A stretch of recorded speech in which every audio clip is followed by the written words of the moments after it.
Recuerden no perderse la final y apoyar a Team Ace porque vamos por ese mundial. Este mundial venimos con todos. No olvides apoyar a Team Ace. Ya ganamos en Latinoamérica, ahora vamos por el mundial. Ya ganamos la corona, ahora vamos por el trono.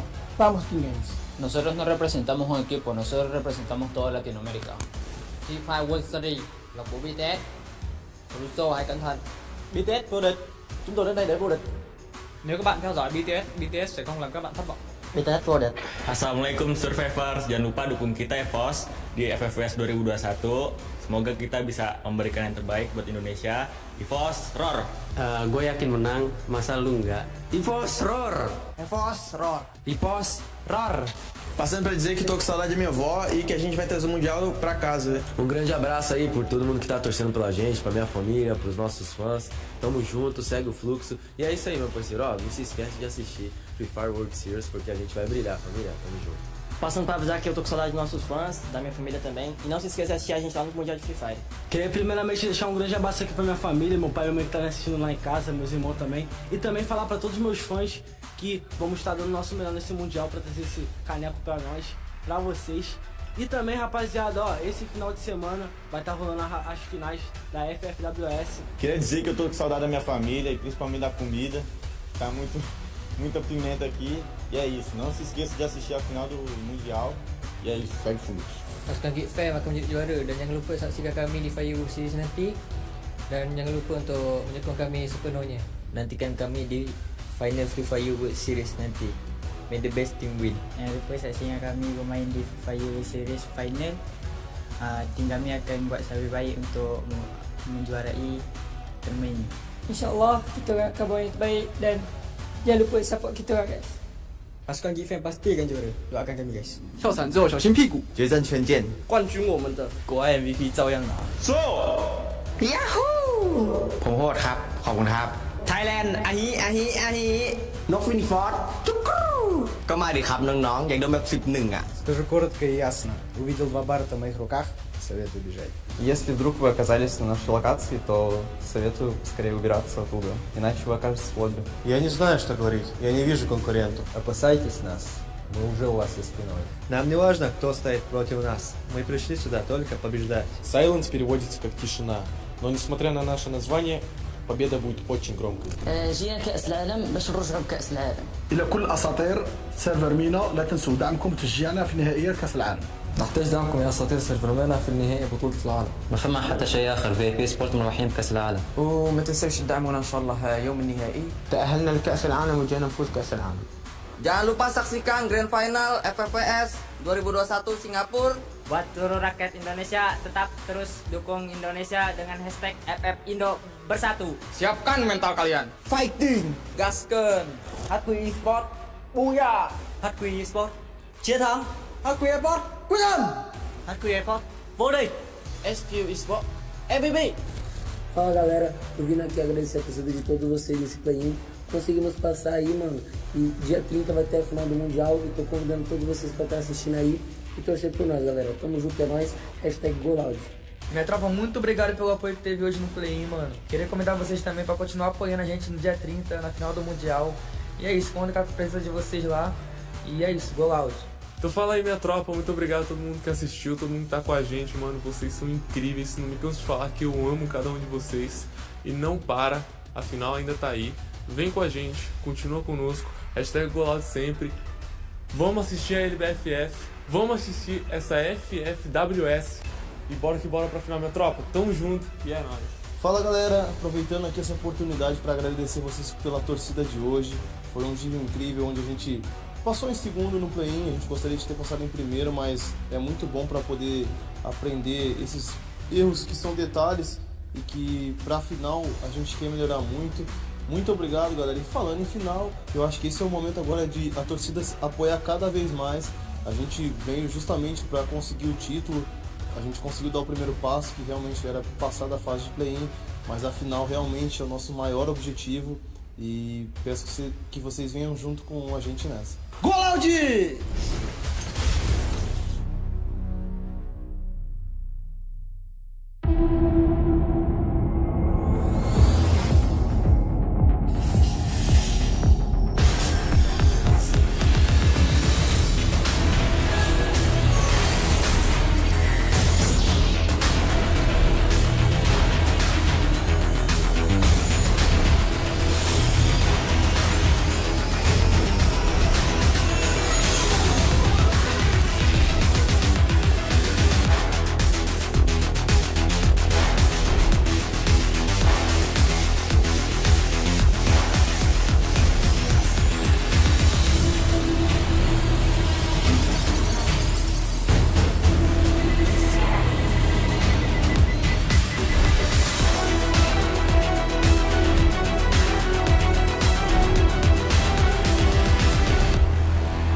too short for dreams, to only live in your head.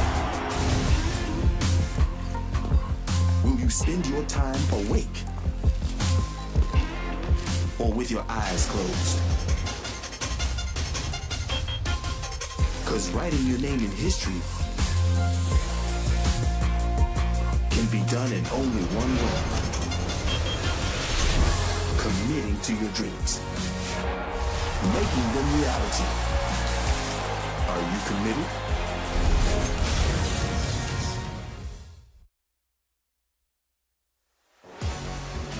Alright, welcome to the Free Fire World Series 2021 Singapore here in Marina Bay Sands. The time is nigh for all these 12 players to come together and to fight it all out for their $2 million.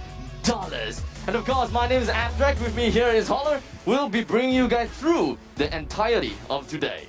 Yeah, and we're gonna have the grand finals today, but we had an epic play-in time that was on Friday. We saw 9 teams, and unfortunately only top 3 moved on, but that was a pretty epic showing in the sense that, hey, it was as close as it got. We got First Raiders, they were tops, and we saw that they were very powerful. There's a team from Indonesia. We saw Loud, the team from Brazil. They're no strangers to the Free Fire World Series, as we saw them in 2019. And then finally, we saw HQ's Esports, which made a barn burner of a game, in the sense they had to win out the Booyah to even get here, as they got that elusive 3rd position. Well, the play-ins was definitely something that, at least for me, is something that I did not expect. All the way from match number 1, all the way until match number 6. I was rooting for Vice Aurora here and there, and of course, unfortunately, they didn't quite perform as much as I wanted. But you know what? The spotlight is not on them anymore. Yeah. It's more on to HQ Esports, Loud, and of course, we are going to be looking at FR. And of course, for First Raiders, they are definitely a team that I did not expect, even though,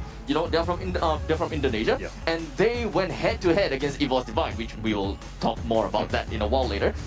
In the play-ins itself, we had Loud that managed to get themselves Booyah twice. Yes. And that is big. And despite all of that, Loud has been very consistent. Match number 2, they got themselves 5th place. Match number 3, they got themselves 2nd place. And match number 4, they got themselves 5th place again. So they're constantly at the top of the leaderboards. Yeah, and this game is all about consistency. You don't have to get your Booyahs, you don't have to be that, but you do need to survive, and you do need to get some sort of kills, right? If we're looking at the top 2 kills of the last the play-ins, First Raiders had 2 players. It was going to be Darko and Ombak. Both of these guys had 15 kills, which is insane, all right? Those are the top 2 in terms of the teams, and that's why they were number 1. And of course, like you said, it's all about the consistency, right? Because there is one team that managed to get themselves into the finals without getting themselves a single Booyah in the play-ins the day before yesterday. And of course, that goes to HQ Esports. You know, the match number 1, it wasn't that fabulous. It wasn't like all eyes on them kind of thing. They were ranked number 7 in match number 1. And subsequently, in match number 2, they were ranked number 4th, and then 4th, and then 4th again. And only on match number 5, they came on top with 2nd place. No Booyahs at all for them, but yet they were dominating the other competitions just because of how consistent they are. Yeah, and actually, HQ Esports, they tend to play a consistent style, and they tend to like spread the kills all around. But actually what happened was that going into that final match, they had to have a monster game, right? And so what happened was Neo now was like, all right, I'm gonna take this team, put it on my shoulders, let's go, because I'm carrying you. He had 16 kills by the end of the night. That is the most throughout the play-ins. This is your MVP going in, and it was on the 3rd place team. The time is now, at least for today's show. But now, this is just where things are starting to get more and more, scary for them. Because play-ins and the finals, the playoffs itself, it is 2 completely different ball game, right? Yes. Because we're looking at big teams, big names. We're looking at Silence. We're looking at Evolve Divine. We're looking at so many other teams. VIP Esports versus Sky Team Ace. My God, there's just so many of these teams which I can't talk much. I can't talk too much about them because there's so many things to say. There's too many good teams. Look, and Fluxor as well. Fluxor is definitely on that high on that list as well. But if I'm going to go back to First Raiders, we have to understand that this is a team that they had a television show, like basically an Indonesian Idol for Free Fire, and they found the 5 best solo players and they put them on a team. In the beginning, they suffered. They weren't very good in terms of their consistency because they were just all ultimate top fraggers, right? But this team took some time and they started to gel, and you see the power of what they have today. And I would not be surprised if the other countries decide to do the same strategy of maybe having a television show to recruit your finest players. Yep. So just within Indonesia itself, we're looking at First Raiders, we're also looking at EVOS Divine. Both of them neck and neck, toe to toe, and seeing them in the finals like that together, it's kind of tough for me to even put a power rankings. Yeah. And speaking of that power ranking, here down in Brazil, right, we are also looking at Loud, right? Loud and Fluxo, both of them is literally head to head, neck and neck. And the only reason why they got themselves into the play-ins instead of the finals is only because of that one booyah. Yeah, and that's pretty much all you need. But before we do that, we've talked about the play-ins. Let us go into the grand finals and give you an introduction of all the teams that are playing today.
game, why you playing with me? You could double back, leave flat, trying to hang with me.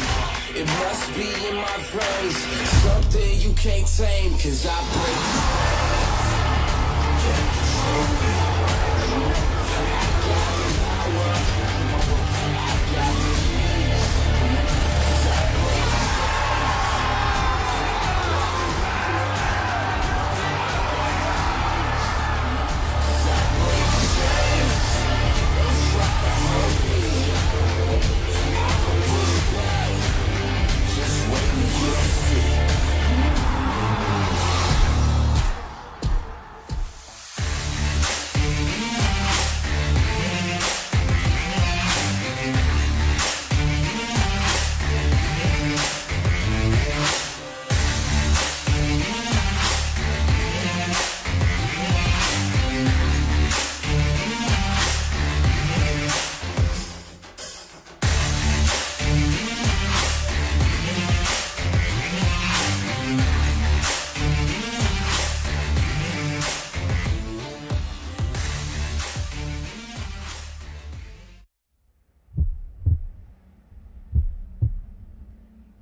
there, World Series 2021 Singapore.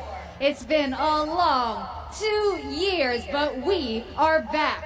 I'm your host, Victoria Chang, and I'm here at the Sands Expo and Convention Center at Marina Bay Sands. And I'm excited to bring you the action from the finals of the World Series, supported by the Singapore Tourism Board. Now, the World Series is dedicated to the fans and followers of Free Fire esports around the world. You spoke and we listened. And it was your passion that inspired us to bring you the games today and bring together all the best teams from around the world to compete for the top prize. Now, we did face a lot of hurdles to make today happen, but standing here now has made it all worth it. Hundreds of teams competed in the pro leagues all around the world, and we are now down to the final 12 teams from 11 regions. They'll be competing for the lion's share of $2 million and the chance to be crowned world champion of Free Fire. Now, we are going to see today who is going to have the most booyahs and who is going to leave the battleground victorious. Stay tuned for all the action.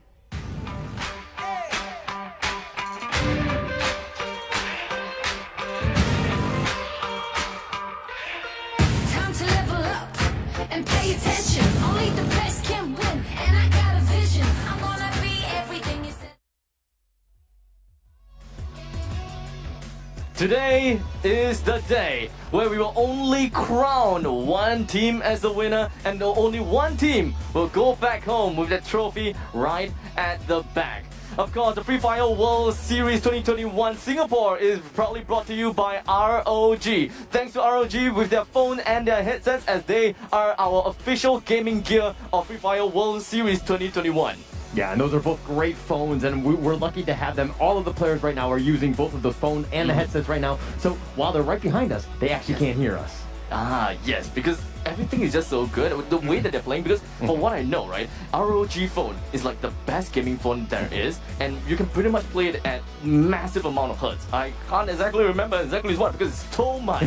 You know, there's so much that my eyes can't even like know if it's 90, 140, 120, because that's just so clear. Everything is just like it's like real life. Yeah. I mean, it's a great one there, and we're lucky to have them as a sponsor here, and then we're going to the grand finals. We're going to crown a winner for $2 million in terms of the prize pool, and there's going to be 12 teams going at it, and I'm looking forward to this tournament.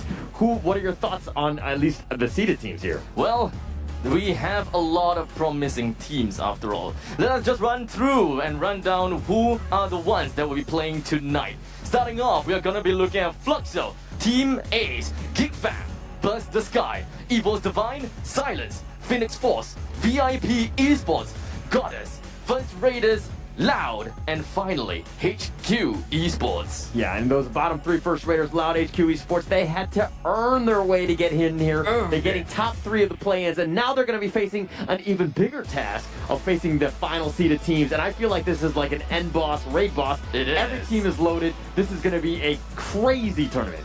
This is gonna be tough for all of them. They have went through the tough play-ins whereby they have to fight all of the other players within the play-ins, all 6 teams, and they came up right on top, and they have to now fight the big bosses of the FFWS 2021. And just looking at their logos, man, oh man, are they all intimidating. Yeah, they're all intimidating except for the Loud one. I think it looks more like a play sign more than anything else. But here is the prize pool. This is what we're talking about. First place is going to bring home $500,000. Second place, $250,000, and so forth. But you definitely want to be in the top 2 because you're making the money here. But you're not going to go home empty-handed. We're going to send you a parting gift of at least $60,000, seeing as that you made it to the finals today. Can you imagine? First place, $500,000. And USD at that. That is a lot. And all in all, in order to get yourself striving all the way up top to be the first place, you, well, have got to get yourself in the first place in match individually. Because once you get yourself first place in each matches, you are going to be going back with a total of 12 points for being first place, 9 points from second, and followed by 8, 7, 6, 5, 4, 3, 2, 1, and 0. Do note, that if you're ranked 11 and 12, you would not get any placement points. And tiebreaker rules, very important in Free Fire. We just saw, at least in the LBFF, that's the Brazilian league, we saw Fluxor and Loud, they actually ended up tying, and it came down to the number of booyahs, and so that's what, that was the tiebreaker for them, and Fluxor was number 1 because of that, and they're in because of that. Well, and now, of course, how the maps are going to be played. Match number 1 is going to be on to Bermuda. Match number 2 on to Kalahari. Match number 3 on to Purgatory. And finally, the cycle continues. At match 4 to match 6, we'll be looking at Bermuda, Kalahari, and Purgatory once again. Yeah, and so all of those maps have stayed the same in terms of size, of course, right? But from the play-ins where we had 9 teams, and now we've got 12 teams, teams really need to adjust because there's not going to be as much real estate, and they're going to have to fight probably a little bit earlier, and it's just going to be fireworks from the first minute on. Yeah. Here's where things start to get a little bit different, right? Because league stage, play-in stage, and playoff stage, they are all extremely different. At least for the league stages, you have time to kind of just wander around, kind of understand how the opponents play. But when it comes to the play-ins, especially for the day before yesterday, we have only 9 teams. So you can pretty much be sure that each team will have a destination of their own, a nice landmark for their own, and they can play very safely. But today, 12 teams, you can guarantee, or rather I can guarantee you, that there will be at least 2 teams that will clash together. Which are those teams? I have no idea.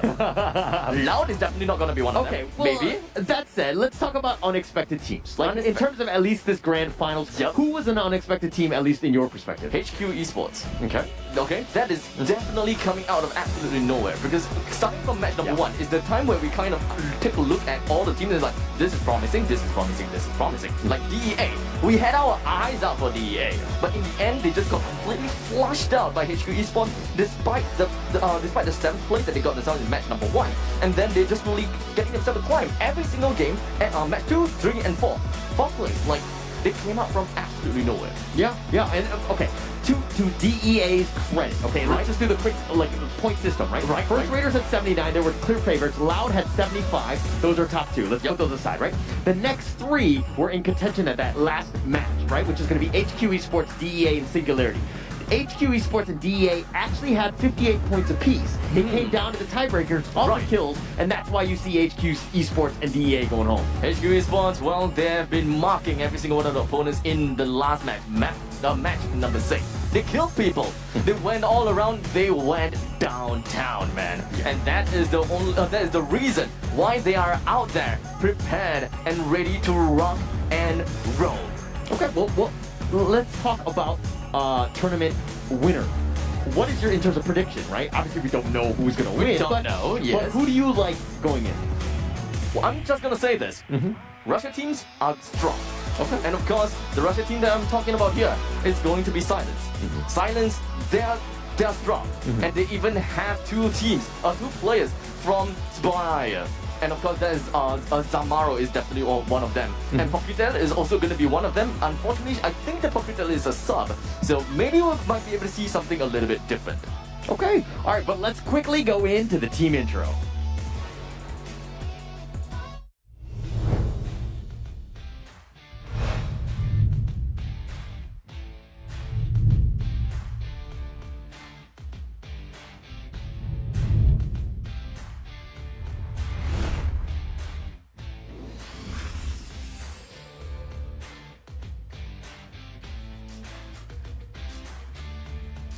是来自台湾的队伍 LGDS 女神联盟，我们是一群热爱 Free Fire 的玩家。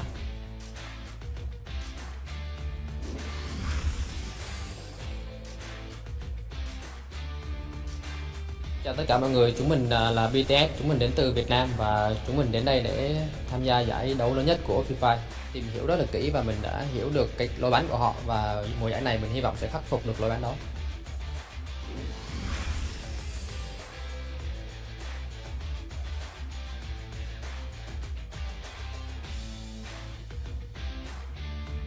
Всем привет, меня зовут Магомед, мой никнейм Зармара и я капитан команды Silence.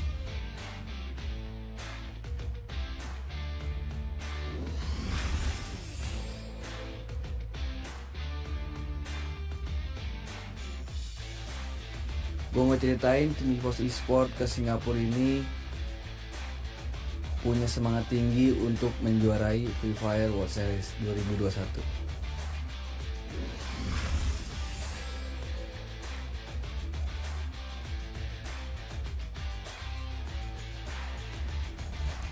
Selamat, ผมแลมโบ้เป็นกัปตันทีมฟินิกซ์ฟอร์ดครับผม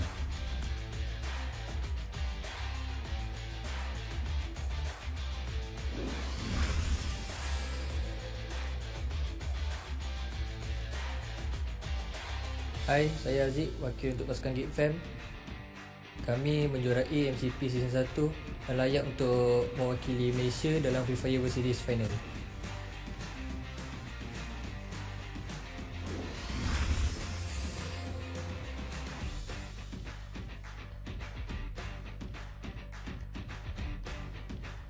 Hola, soy Narucho, representante de Team Ace, campeón de Latinoamérica y próximo campeón mundial.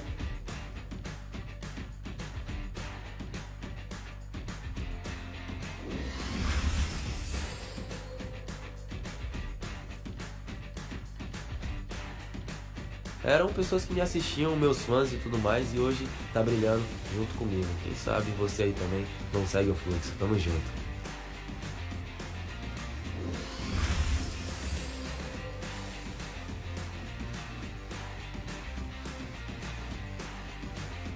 مثل ما تعرفون نحن ممثلين السيرفر العربي.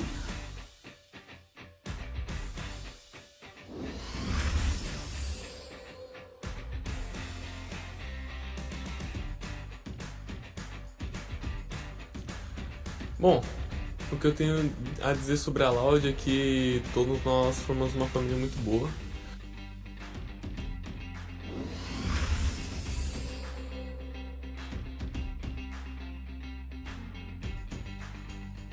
Mình là HQ Phan Kỳ Em, đội trưởng của team HQ Sport và là đại diện của Việt Nam tại giải đấu FF WS 2021.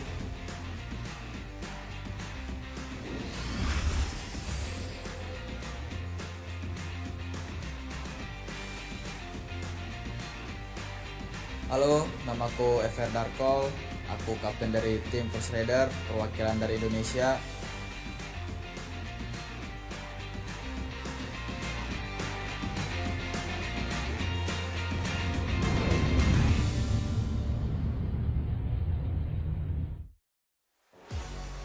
We have heard from the teams, we have heard of the players. You guys have also heard of my favorite team, or rather the team that I predicted to go up on top. But we have yet to hear from you. Well, I'm kind of, until the Brazilians team loses a World Series, I mean, they were Corinthians 2019, they won that World Series, right? And while there's only technically, like Nobru, who was part of that team, you're going to have to know his name because he's on the new team now with Flexo, which is #1 team in Brasilia, right? And so, Nobru is a guy who's made, what, $67,000 in terms of prize money, right? In Free Fire, right? Yep. That's more than 7 different teams' total earnings, okay? Not combined, of course, but each of the individual teams, right? So he's made it quite a bunch of bank, right? So he's just a massive player, somebody you need to respect. But before I do that and go talk more about that, because we will be hearing his name more, let's go into game 1.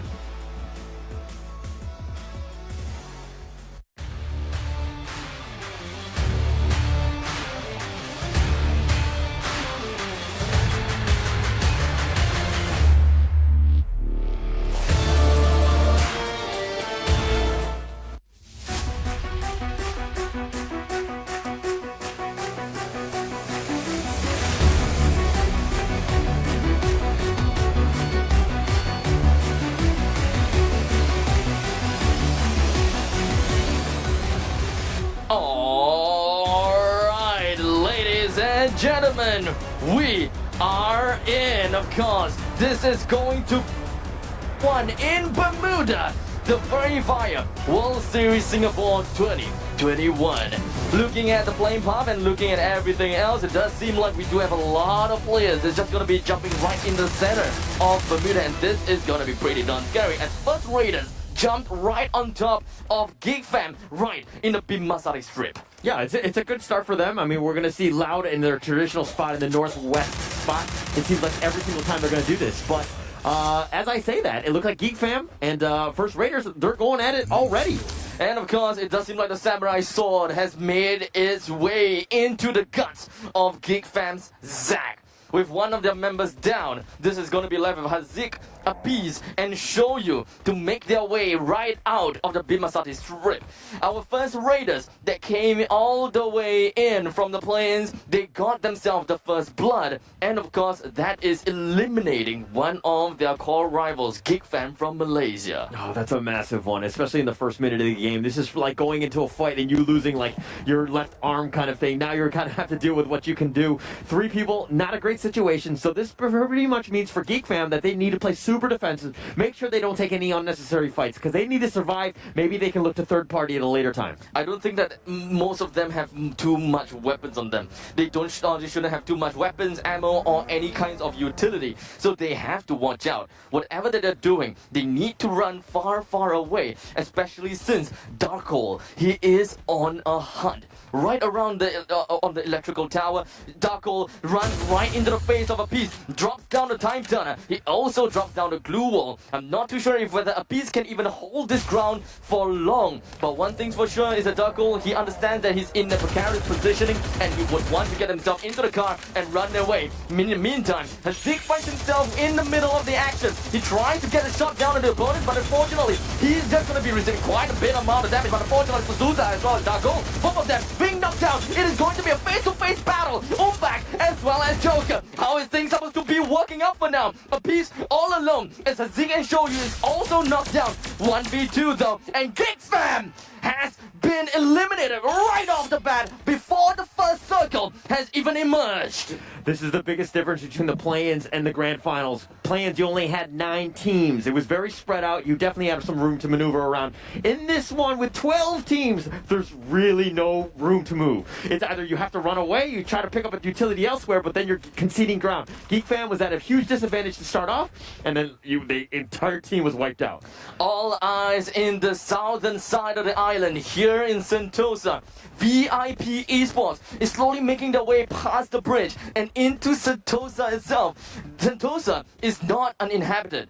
We do have Team Ace right in the heart of Sentosa. So in the very moment that VIP Esports slowly make their way into the Sentosa, it's either they are gonna get shot or they are going to find and spot their opponents first. And there's going to be 2 teams there. That's probably going to be the next big skirmish, if anything. But they are kind of a ways away, and I don't know if they see each other. But that circle is very fortuitous for both of them, or at least for VIP, who are a little bit closer. Maybe they can look to gatekeep as they cross that bridge next. This circle, though, it is quite a disaster coming in. Take a look at this. This all the way down to the southern side of the island. We do observe quite a bit of teams that's actually in the northern side. So we're looking at HQ Esports, we're looking at Loud, Evolve Divine. We also have one member coming in from BDS. The way that they're moving is most likely they're going to be moving down south right into Bimasati Strip, and that is going to buff them right on top of First Raiders. First Raiders should know that they are way too close into the center of the map.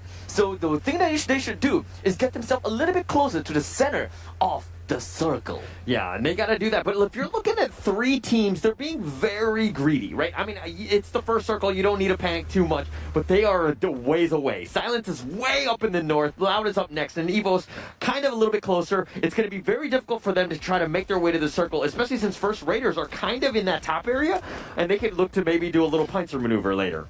You know, we talked about the fact that Loud likes to jump themselves into the northern part of the island.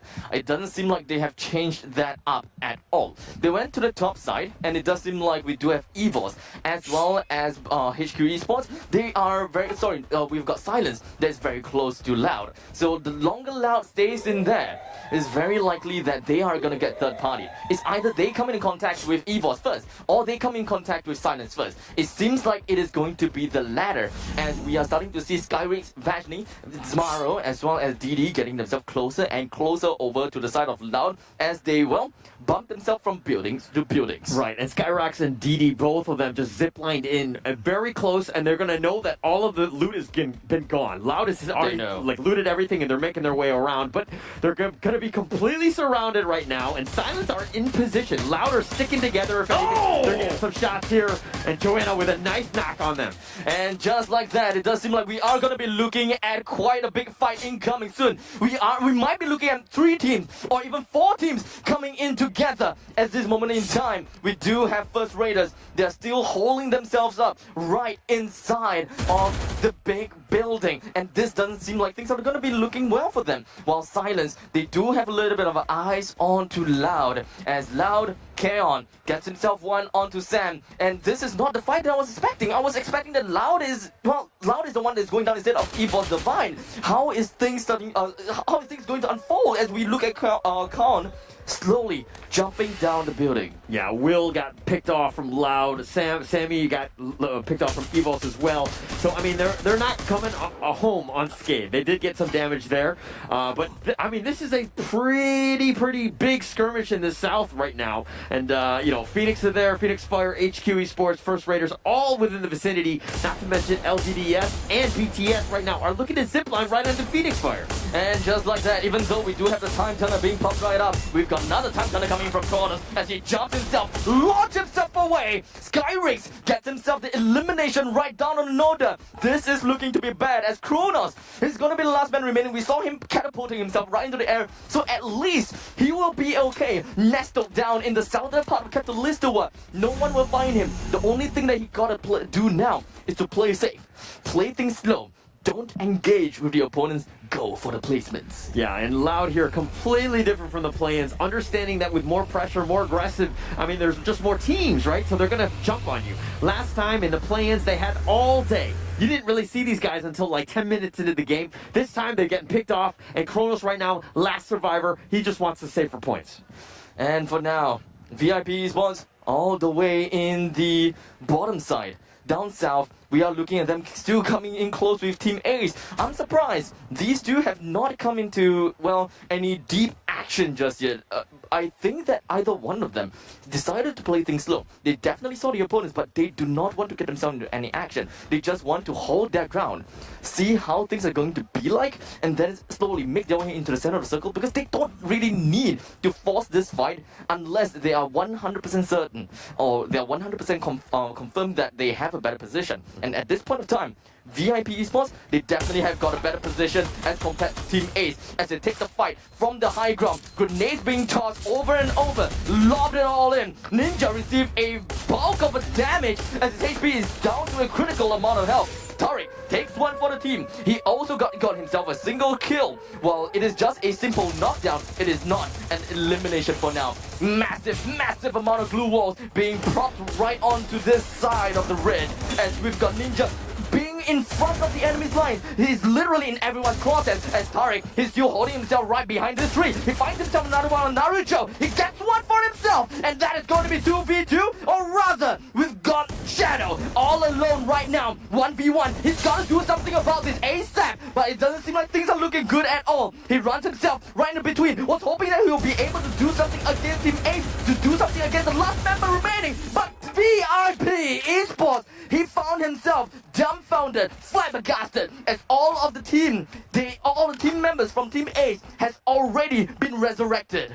Yeah, Ace here, they were going up in what was a trap by VIP. They thought they had the high ground. They thought they were walking in and they were just going to destroy everybody. But Ace was just able to outplay that one, made a very decisive move and completely wiped them out, proving to be the far superior team as they're up 3-0. I mean, yes, they lost Carlos, which is their 2020 MVP, which is pretty massive, but going in, that's still, when you got an entire team wipe, that's a good one. Top place and 11th place has already been crowned, and thus, VIP Esports and so Geek Fam, they will not be receiving any placement points for themselves. From this point onwards, we will be looking at placement points for the 10th place with 1 point, followed by 2, 3, 4, 5, 6, all the way to the first place with a total of 12.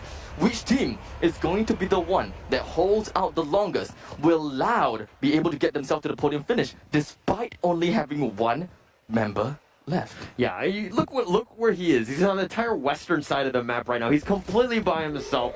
Maybe just hiding in a corner, maybe crying, singing a lullaby. I'm not sure what he's doing, but he's all by himself. That's where he needs to be. He needs to be safe.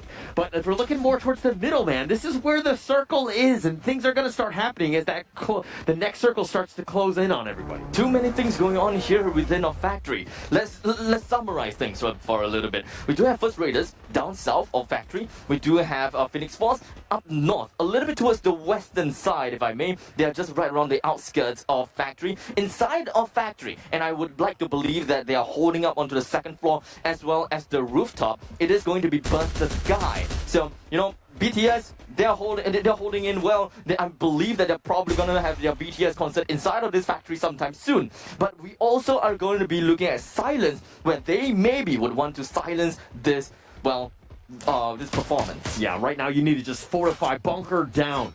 There's no need to panic. There's no need to go out, especially if you've got all the, the utility and you've already picked up all the inventory that you need. There's no need to be aggressive. As I say that, Mr. 05 and Kronos is making some plays all by himself. This is the lone wolf, and Kronos is gonna get at least a kill for Loud there. Well, it is not executed just yet though. It is a single knockdown. He exposed his position and he knows that he may very well be in danger. And all the other teams in this current map, they definitely know that Loud, we're looking at one last straggler. Because if they paid attention to the kill feed, they should know that 3 of the members from Loud is already dead.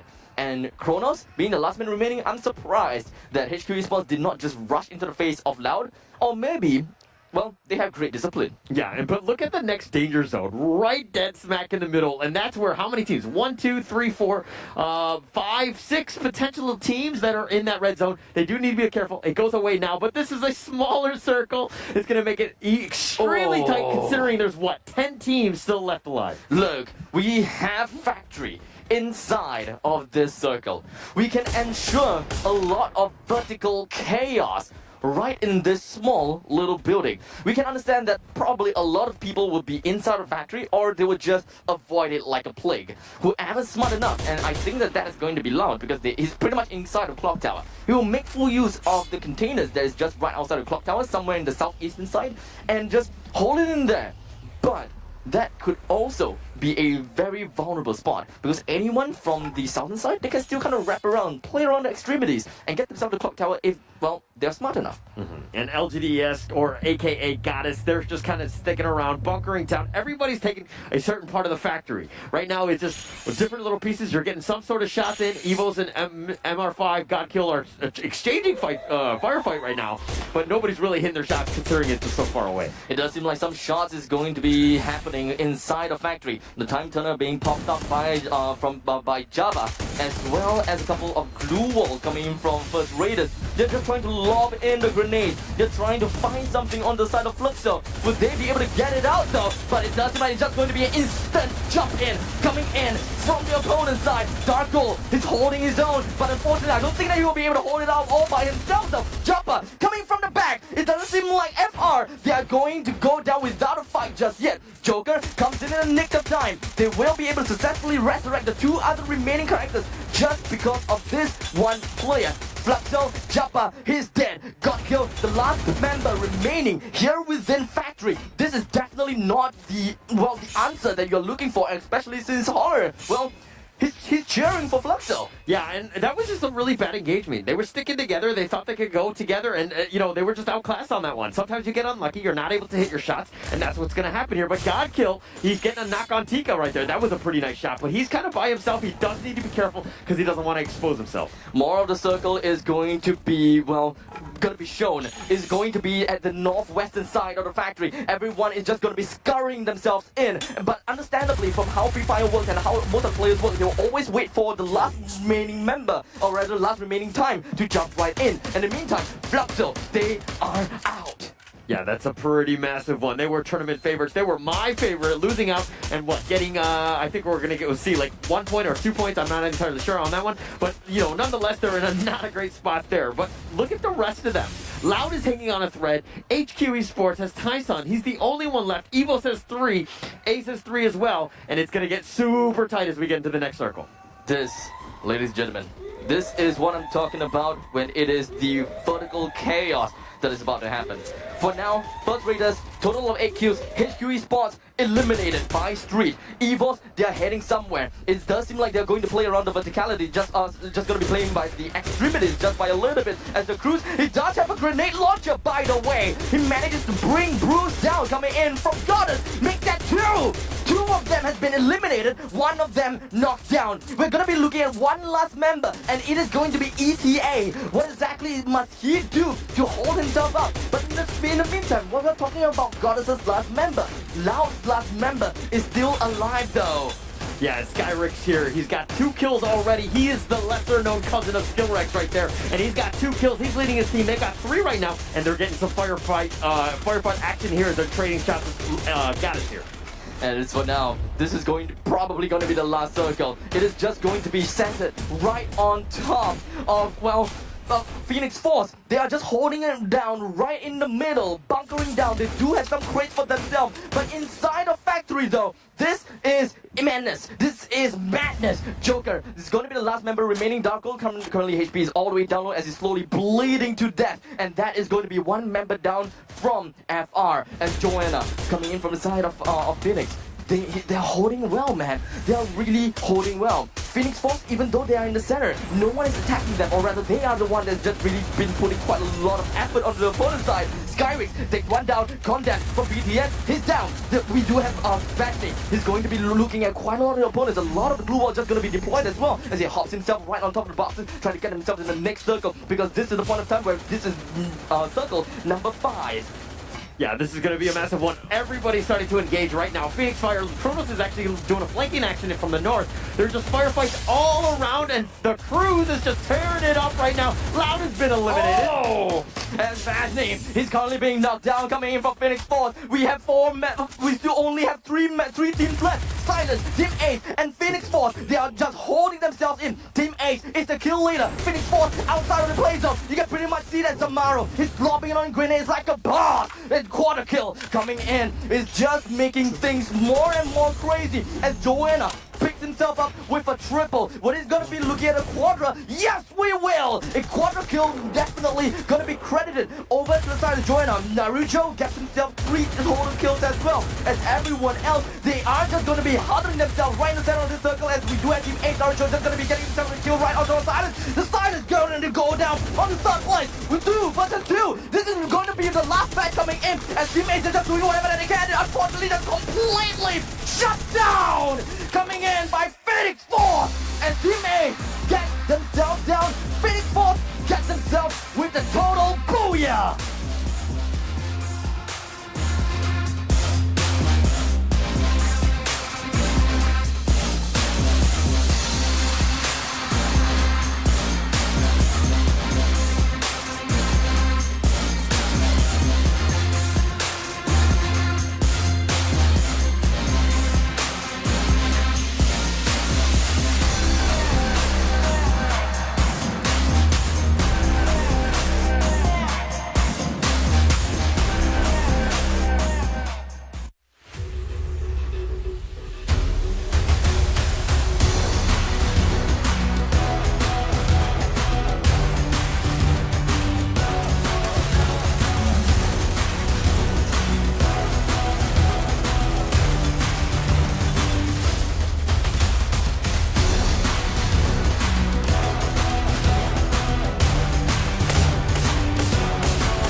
Now that is what I call a booyah. A prime example being set by Phoenix Force as they held their ground all in the middle of the map. Everyone is just scurrying around like little ants, and yet they still came up on top despite being the one that is, well, in the middle. I mean, that was absolute chaos in the end, and I was having a hard time telling exactly what everything was happening. But I saw at least 4 different players, I think 2 from Phoenix Force that got, quad kills themselves, which is going to be absolutely massive. I want to see exactly the number of kills that everyone got, because I think they're going to have a hard time finding out the top 3 with all of this. This is going to be tough. There is absolutely no way that I can even put up some math at the top of my head. I mean, they call me Math Track for a reason, but, well, I can't put it out. Like, who have the most amount of kills? To be honest, that was the thing. It was just so chaotic. I wasn't really sure, because once I looked up, I think the Cruz or Joanna Mudd, I think one of those 2 players definitely had one. That was just an insane game, and like you saw what happened. Like that circle converged. I think there was like 6 or so teams, and then left and right, everybody was dying. Well, one thing's for sure is, despite the fact that First Raiders got out, well, I think around 6th place or something like that, they have got massive amount of kills. This is very different from the play-ins. Like, even for example, if you were to be knocked down in like 6th place, you hardly have any kills. Probably 0, 1, or even 2. But this time, looking at First Raiders, they got knocked down somewhere below 3rd place that I know. And I think they've got like 8. Yeah. I think so too. It was definitely around that number. And here's the thing. I mean, you're talking about how play-ins had less teams and all that stuff. The grand finals had 12 teams, and you're just seeing the absolute chaos. But here's the thing.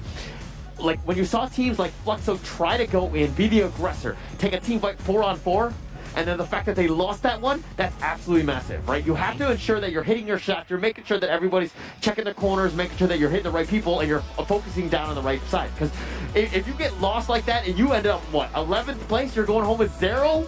Not only 0 points, but 0 points in terms of kills as well. Yikes. And of course, maneuvering around in Free Fire is one of the most important things that you should be looking at, because it's not all about marksmanship, how you move, how you aim, and how the opponents move as well. Yeah.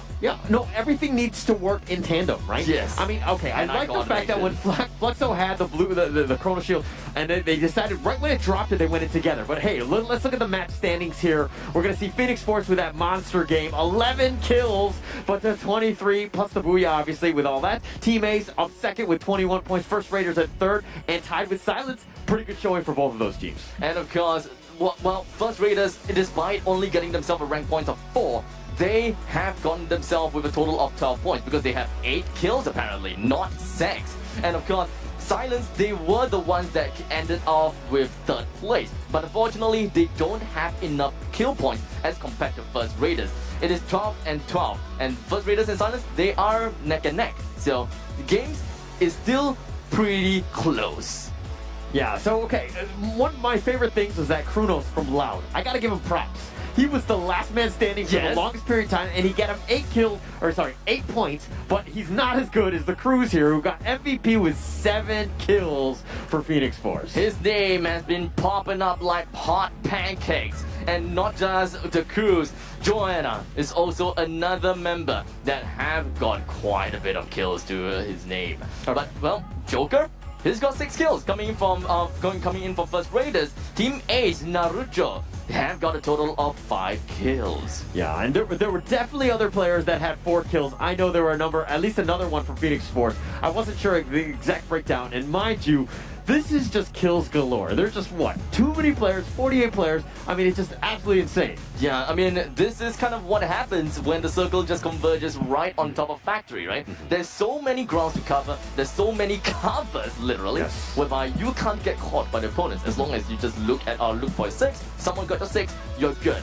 Until the circle pretty much forces you out of the circle. And that's kind of like what Phoenix Force did. They don't rely on Factory itself. They find themselves outside of Factory, and thus, if worst comes to worst, the worst situation is that they have to run inside the Factory. I think that is okay. Yeah. But for the others, if they have to run out of Factory, Phoenix Force, they have already bunkered down, they already made themselves at home, they can just rule out everyone else. Yeah, and that's going to be some good strategy as we go into future games. We're going to take a quick break, and we're going to be back with match 2 right away.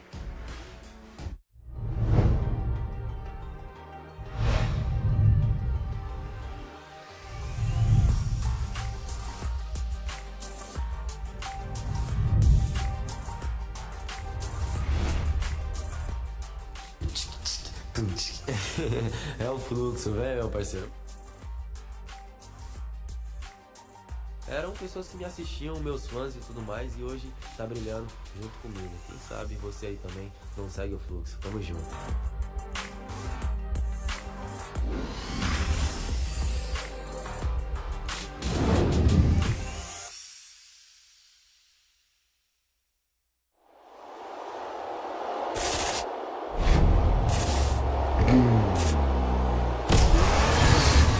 Can't wait to test this out in the game.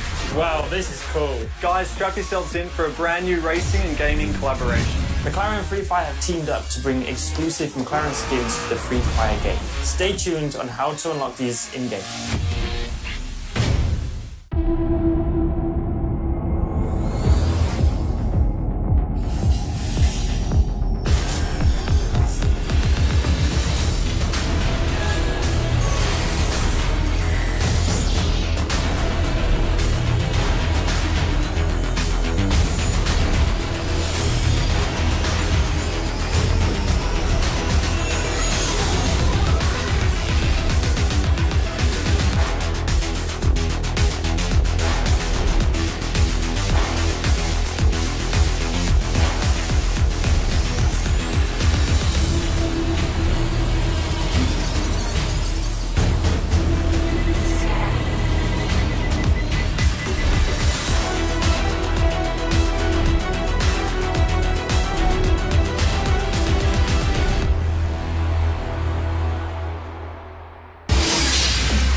welcome back to the Free Fire World Series Singapore 2021. My name is Holler and this is Abstract, and we saw a monster game by Phoenix Force by pulling out 25 points in that one. Second place was Ace, First Raiders was third. Is it over already? Of course not. For all our friends out there, we still have a total of 5 games to go. So what's happening is that we have only completed in Bermuda. We then will be looking at Kalahari and then back at Purgatory, and it's just gonna go on a cycle. But of course, before we even jump into all the other games, a big shout out and big thank you over to ROG, as the ROG phone and the ROG headset is the official gaming gear of the Free Fire World Series Singapore 2021, whereby all of the players behind, they are all using them. Yeah, and they're all using it. Unfortunately, they didn't let us use any. I don't know why. I'm a little personally insulted by that. But I'm attacked by that. But we're going to go into Kalahari up next. Now, we saw the first one. We saw some strategies that didn't work. But, like, what, in your opinion, was, like, the biggest standout, at least in match 1? Well, Fluxo not being able to flex, so... Yeah, alright. I'll be doing the dad jokes, but go on. Okay. But one of the most important thing is that Loud, they have made their way over to the northern side, and it doesn't seem like they are always alone in the northern side. As I believe that Silence as well as Evil's Divine, they kind of did the same thing by heading over to slightly in the northern area. But I don't know if this is going to be a pattern by Evil's as well as Silence. This is something that we can probably only see in Kalahari, or rather I would like to call them Calamari, and as well as in Purgatory, or I would like to call Purgatory. Okay, alright. I think somebody is hungry because that's all you're talking about. Fit me! And now you're actually making me hungry. But nonetheless, we've got the thumbs up so far, and it looks like they're fired up and good to go here. But it looks like we want to continue on. Like, I think the teams that did not place well, they really need to step it up. They need to change it up. Maybe that was a warm-up game, I'm not sure. But they really didn't seem to hit their shots. They got completely wiped out. If you look at it from the play-ins to today, you're seeing just how decisive and how quickly they destroy teams. Well, this is a completely different ball game, right? Once the teams, they want to execute for something, they go all out. They don't just go, half-assed and just kind of go in and out. No, I don't want to do this kind of thing. Maybe we saw something like that from K-Fam, but because they jump in the most unexpected area and they happen to find one other team. Yeah, that's understandable. Yeah, he got caught off. He was by himself. He did. I don't remember the player's name. Excuse me. Sorry. He died so early. Yeah, Zach. He was the first one. First blood and all that. And so yeah, put their team in a very bad, precarious situation, and you kind of saw what happened, and you can't really continue to fight with those things. But if we're looking at some of the stats that we saw, I mean, Ace had a monster game. They had 12 kills, even more so than the #1 team, the Booyah team with Phoenix Force. I mean, 12 to 11, it's minor, but Ace really stepping up here. This is not a big difference at all, if you ask me. But of course, Phoenix Force with a total of 11 kills in that game. That is pretty insane. Ace as well, a total of 12, but they're just losing out. At least for Ace, they're just kind of losing out a little bit because of the placement points. Yeah. So these two can definitely be great grand rivals. So maybe game number 2 in Kalahari, we might be looking at something completely similar, or maybe something completely different. Yeah, okay. Well, one thing about Team Ace is you cannot sleep on this team. Yes, they got second place, but this is one of those teams that had one of the worst regular season starts ever, right? Everything was very inconsistent. They were not doing very well until they got a coach. His name is Prof Tato, I hope I'm saying that correctly, but once he came in, he really just added a little stability. He helped the team really coach them up and everything, and they ended up 4th place in the regular season, which put them in prime position to do well in the grand finals. As they were going into the grand finals, they overcame a 2-point gap against God's Plan Esports with a Booyah with only 3 players. And that is basically how they got themselves into the journey of the finals instead of God's Plan, because God's Plan, they got themselves into the play-ins, but unfortunately, it didn't work towards their plans, unfortunately. Yeah, I see what you did there, but here's the thing, okay? This is why every single tiebreaker, winning those things out and making sure that you're in the grand finals as opposed to play-ins is a world of difference. If you're looking at what they had to do, Loud had to literally kill a lot of people to get there, right? First Raiders as well. It was very difficult for a lot of the teams to even potentially get there. You talked about Viceroy, you talked about Singularity, all of these teams that probably had a chance at getting into this.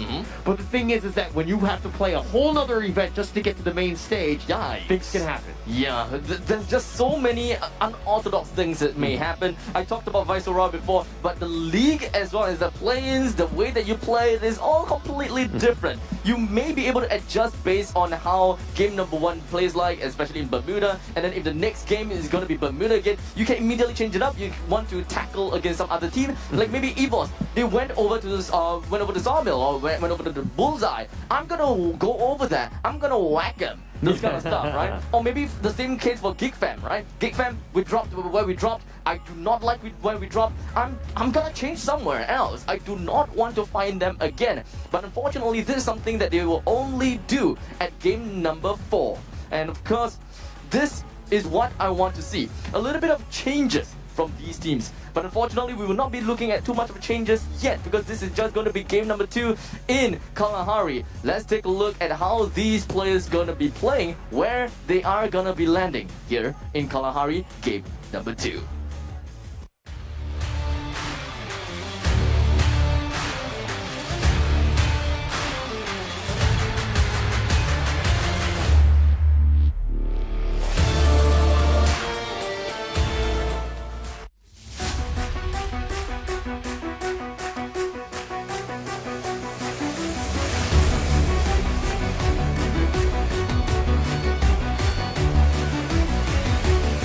Rest of the map here. This is going to be quite a game as we do have the flight path that is going to be starting all the way from the eastern side all the way to the western side. And of course, we've got a good amount of teams that are just pretty much flying everywhere.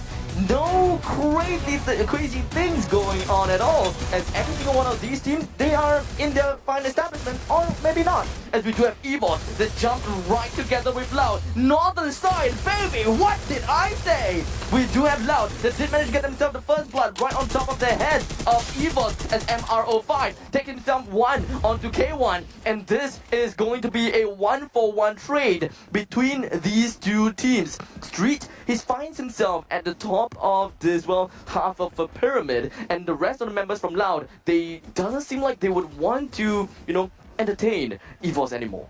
Yeah, and this is the thing about Kalahari. The map is definitely very small. Everything is very, very tight. So trying to find your equipment, you're like, look at them. Loud are all sticking together. Yes, they got some guns, but they did get that one pick off from EVOS, which is a pretty big one we talked about, right? So they're going to try to continue on here, and they've kind of split off from the rest of them. EVO's probably going to have to look to survive. Loud right now are going to continue to pillage the area. It is 1-for-1 after all. Loud and EVOS, they kind of feel as though like, yo, we are neck and neck, right? We have similar marksmanship. Let's just kind of back off a little bit. Let's give us some breathing space. I'm gonna go this way. You go that way. Let's not disturb one another. Until the point of time where Loud Kronos say, you know what? Let's break this pact. I want to stalk them. Yeah, and we should stick around. I mean, you have numbers. You know that you got that kill. Getting these, every single kill matters. Every point. It's so important that you make sure that you get as many kills as you can. And if you found like a part of the team, it's up to you to pray and make sure you get the rest of them. MRO5, it does seem like he do have a sliver of idea that Loud is still right around the vicinity. He went all the way out in the open, dropped a glue wall, and then got himself right back into safe place. I'm not too sure exactly what is going to be the game plan from the side of Kronos or from the side of Loud, but they're just sticking around this area. But the good thing is, we are looking at Kalahari after all, and I always repeated this and I always say this. Whenever you're in Kalahari, don't be afraid to go out for a fight, because the chances of you being third-partied is very low. I thought you were going to say when you're in Kalahari, you're not to be afraid of calamari. But no, that's not going to happen. Okay. Nonetheless, we're looking in the middle. Fluxor's kind of sticking together. They're kind of doing a little bit of looting action. And they want to be more centralized, which is a little bit different from how they played last map, that is. But they're going to probably look to skirmish in with HQ Esports coming from the west. As it is for now, Loud, they are finally getting themselves out of the vicinity, right inside of Bayfront. EVOS, it does seem like they know what is going on as well. But for now, let's talk a little bit more about the circle, as Goddess got himself inside of Mammoth, and inside of Mammoth is also going to be some parts of the circle. The circle just going to be comprising the bulk of the island, and Old Hampton is the only place that is not within this area. And we talked about this before, many times. Whoever plays in Kalahari, you know that Refinery is the place to go. Yeah, because it's central. It's got it's got high ground galore. It's got so many different options that you could like potentially be. The last fights, the last circles, if they happen to go to the Refinery, you're gonna have a good time, right? And so you want to make sure that you're there first so that you can get that perfect position and that elevation, which is all important in this game. But of course, we're talking about high risk, high reward. Whichever team that would want to make their way into Refinery, they must be ready for an action. But the thing is, things are slightly different from competitive games, screaming games, and pug games. Because there are times whereby people, they just want to contest for Refinery because of the sake of it. That is pug.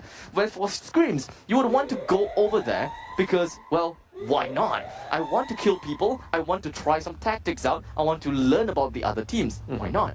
But in competitive mode, when we're looking at a real competitive setting, dropping into Refinery has got to be one of the most ballsy moves that there is to be. Because, well, there may be a little bit of some kind of a reverse psychology going on about, go to where may be usually busy, but it's actually empty. High risk, high reward, my friend. It's great in terms of positioning. It's going to hold you in for the long term. There's a great amount of loot. It got elevation. It's got a lot of positives that you can do. Mind you, of course, yes, you might get decimated in the first minute, but you know what I mean? Like Fluxor they seem to have this on lockdown, and they're actually making their way out of that, and it looks like they're going to move and run into Ace here. Oh man, Fluxo versus Ace. Fluxo didn't quite do very well in game number 1, and Ace, they did pretty darn well, and of course, their marksmanship is very important. They did manage to get themselves a total of 12 kills in that previous game, so we should not discount for the marksmanship that Ace had. But one thing for sure, as Jabba takes the first shot, as his shot is just going to be echoing throughout the entire horizon. Nobru takes one off of the head of Carlos, another one assassinated. More and more of these three people is definitely going to eat some lead, as Fluxo slowly gets himself all of the members killed within of the side of Team Ace. 3 of them decapitated. The last one is going to be Tiki as he holds himself down inside of the glue wall behind the boxes. Nowhere to go. As Fluxo did not give them a chance. They did not pull any punches, and that was a brutal execution. How quickly they fall. Ace here was last, match 2, they got second place. Now they've been dropped out. They get 0 points for this round. I don't think they got a single kill. They're completely knocked out. Joppa, here, he has the most kills in the history of LBFF, and you see exactly why. He was by himself, kind of isolated. He saw an entire house of enemies, and he was like, let's go, let's bring it on in, and they came in like SWAT, and they completely wiped out the team. Yeah, they literally got swatted, man. Literally got swatted. And that is what's insane from the side of Fluxo. And I would say that there maybe is a chance of luck involved in that, because we do have one of the members coming from Ace. They were using the third-person view to just kind of make sure that they are scouting outside. But it just so happened that it is the wrong window. And Japa, he took that chance. He shot whoever's inside, immediately executed him, and then the rest of his team came in right in the nick of time as well. Nobru, he immediately jumped into action, and they worked on it in sync. Yeah, and they came from all 4 windows or whatever. They saw the contract. Literally, they went in. I mean, they were just missing the flashbangs and the SWAT calls pretty much. But that was as professional as it got. But you see just how quickly the tables can turn. You do need to be careful, and this is why this game is so crazy in the fact that, like, hey, you had a great first match, things can happen, now you're on the bottom. Yeah, this is gonna be sad over to the side of Team Ace. But of course, Fluxo, they are pretty darn happy. Right after getting themselves out of Refinery, they got themselves a easy 4 kills. And I dare say it's easy because that was a convincing win. None of the members from the side of Fluxo even took... Well, I mean, some of them took some damage, but none of them were knocked down. And that is the true epitome of, well, convincing win. Yeah, and Joppa was coming in. He was getting, he knocked one guy, and then he was backing away, trying to reload, and the other guy actually went out the window to go after him. And Joppa was like, oh, you want to come after me? No, I got you. And he takes him out as well. Wow, my, oh my. The rabbit really shouldn't have chased his hunter. And at this point of time, Team Ace, yikes. Yikes. And of course, the inconsistency from Team Ace was definitely probably going to bring them to the middle part of the scoreboard. And I've got my hopes up. I'm looking at Fluxo now. There's so many other teams that is still in contention for this game, because the circle is going to be popped in the eastern side of Kalahari, with Phoenix Force right in the center of that circle. And this is just flashbacks. This is like the same thing as the previous game. Phoenix Force, center of the circle, they don't cower behind big buildings. They just want to bunker down somewhere, hold their six, and just gatekeep. Yeah, and Phoenix Force, they're in the middle, but they know exactly where their opponents are. Their awareness is like on another level. They were getting some shots off on Fluxo. They know that they're in the vicinity. VIP are also close, and as well as First Raiders. But hey, if we're looking at Evo's top, they're going up against Silence as well, and there's a little bit of a skirmish on that top run. Needs to be careful. This circle is starting to close on down. They're eating the storm. They are just slowly getting ticks and ticks and ticks of damage. But one thing's different is that Silence, they are taking the catapult and they're just flying right through the air. Evos have realized that, you know what, we have missed our chance. So let us just head on through, get ourselves inside the circle and completely avoid Silence. Now that is a good play from Evos. They had good trigger discipline. They do not immediately fight against Silence because they were in a pretty precarious positioning as well, as they are constantly getting themselves hit from the storm. Oh, but Silence are in the position to gatekeep against Loud, who are actually eating some blue damage right now. They're making their way south, but Silence are waiting with their arms open. They're like, all right, you want to come in? Let's go in. Here's a giant hug full of bullets. Well, this is great, right? Because Silence, they pretty much understood that there will be teams that was go around the perimeters of the current circle, because the circle at the eastern side is so close to, the end circle. I'm not saying end circle, but the previous circle and the current circle is too close. So you don't really even need to move that much. But with this current circle now, it is comprising of absolutely nothing. Barren wasteland. Something that Phoenix Force loves. And it just so happened that they themselves are inside along with VIP Esports. Alright, but HQ Esports are gonna just zip line in. They're gonna meet Goddess and they're just gonna go right ham and they're gonna get some pot shots. They thought they were safe on that flank, but with that zip line coming in, they're just coming in hot. On that front, Roro coming in from Goddess. He's just gonna be holding himself up in Zin of the Time Turner. He should be A-okay for now, but not until the point of time where HQ Esports, they make their move right now. As Now pops out the glue wall. They're just gonna be holding down this small little part of the tent, but unfortunately they really have to watch out for the other entrance of the tank. But for now, ETA has gone down. Bruce is going to go down as well, as HQ is coming in, storm and guns blazing. Roro is going to be exposing his position as he tossed a grenade over to the side of HQ Esports, only to find himself in a precarious position. Tyson goes down, Skyrix one on Noda on the other side of the map. Bomb up the end is just going to be heading right inside of the faces of LGDS, and of course Goddess takes the blow. They are going to be ranked at number 11, while none of them even brought a single kill onto the side of their opponents. And that is one easy kill for HQ Esports. That was an absolute disaster for Goddess. They thought they were going to be the ambushing or they got ambushed there by HQ Esports. Caught them off guard. They were trying to run, and there were too many things going on, and they were not coordinated at all. And not being able to get a single return kill, that is unacceptable. That is absolutely unacceptable. But you know what else is unacceptable? The fact that we are going to be jumping into the next fight, because things are starting to get chaotic. Things are starting to get fast. As BTS is hiding inside of this crate. He's hiding inside the containers. Did anyone see him at all? As we do have Shin coming in with the grenade launcher. He did manage to get a kill down with the dark hole. He's just going to be popping down the glue wall, holding himself inside. He should be still A-okay, as he is still inside of the circle? I have no idea though. It does seem like from his silhouette, he is a yes, Shin, it's okay. Inside the circle, inside the containers. But unfortunately, he has shut himself down inside. Like an otaku he is. But everywhere, all around the map, Shin with the grenade launcher got the kill on the Umbas. He eliminated at number 9. Definitely something that we did not expect, as Umbas constantly getting himself hits and hits and hits. Shin finishes him off with a nice grenade launcher. That is an execute. That's an amazing shot right there, and they really needed that. VIP, though, like they have 0 kills to their name. They gotta find something. It's one thing to survive, but you're getting rewarded, and First Raiders does go down now. They're been the 8th team eliminated here.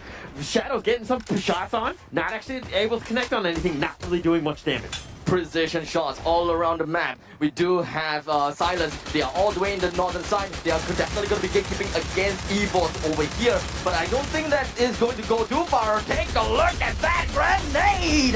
Coming in from VIP Esports. Fluxo is not going to be stopping just yet. Phoenix Force is not going to be stopping as well. You do have a lot of throwables. Just going to be throwing right into the opponent's faces for now. EVOS, Abu is the last man remaining from the side of EVOS. And that is definitely not something that I was expecting. Because EVOS, they were strong. They are strong. But what has happened to them? Being sandwiched in between of Fluxo as well as Silence. He's definitely gonna go down. As Garrick with the nice sniper rifle puts the final lead in between of his eyes. Yeah, and see here, just kind of Silence that is. They're just trying to third party here. Fluxo, they know that they need to move in. So, Skyrick does get knocked. Nice shot by Joanna. Come out of nowhere. And of course, we are gonna be looking at more damage being dealt over to the northeastern side of the map as HQ Esports and VIP Esports, they are getting closer and closer and closer. But Silence though, they are the one in the middle of everything else. They're also going to be looking at Fluxo. They're also going to be looking at quite a bit of members here. What exactly is going on? And Tomorrow takes one, the Cruz another one, and they have completely nuked out Fluxo. HQ Esports eliminated as well. All around the map from the north to the south to the east to the west. We are looking at VIP Esports with a total of 4 kills. They have found themselves some opponents on the side of Phoenix Force. On the right side, they are also looking at Silence. They're taking a little bit too much for themselves. They have put themselves down with a couple of glue walls, hitting themselves onto the trees, and they are just going to be leaving the rest of the fight over to the side of Silence to take themselves down. But unfortunately, they go down as VIP Esports take onto the helm. 4v4. VIP Esports and as well as Phoenix Force, they're still holding out well. Phoenix Force, what exactly they're doing? They have got a really nice grenade over with a pew pew, baby. And we have Phoenix Force, one man down, managed to get himself a really nice resurrect over here. VIP Esports, Joke goes down, Joanna getting the pistols and the shots and everything else right on top of the opponent's faces as VIP Esports gets themselves down. And what can I say, ladies and gentlemen?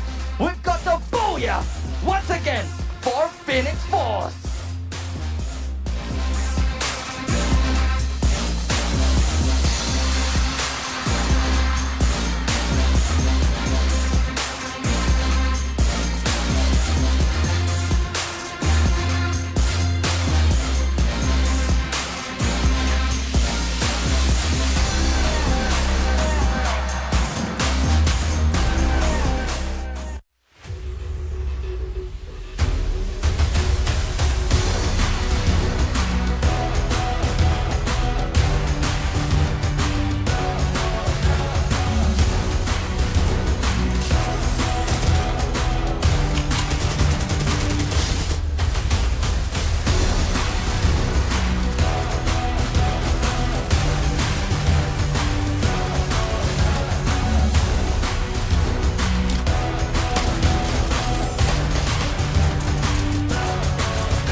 EVOS Esports actually had 2 teams in this race, right? They had EVOS Esports Indonesia, and they're going to be called EVOS Divine, and then you have Phoenix Force, who actually lost the EVOS moniker, right? After these 2 booyahs by Phoenix Force, I think there might be some changing in at least the names.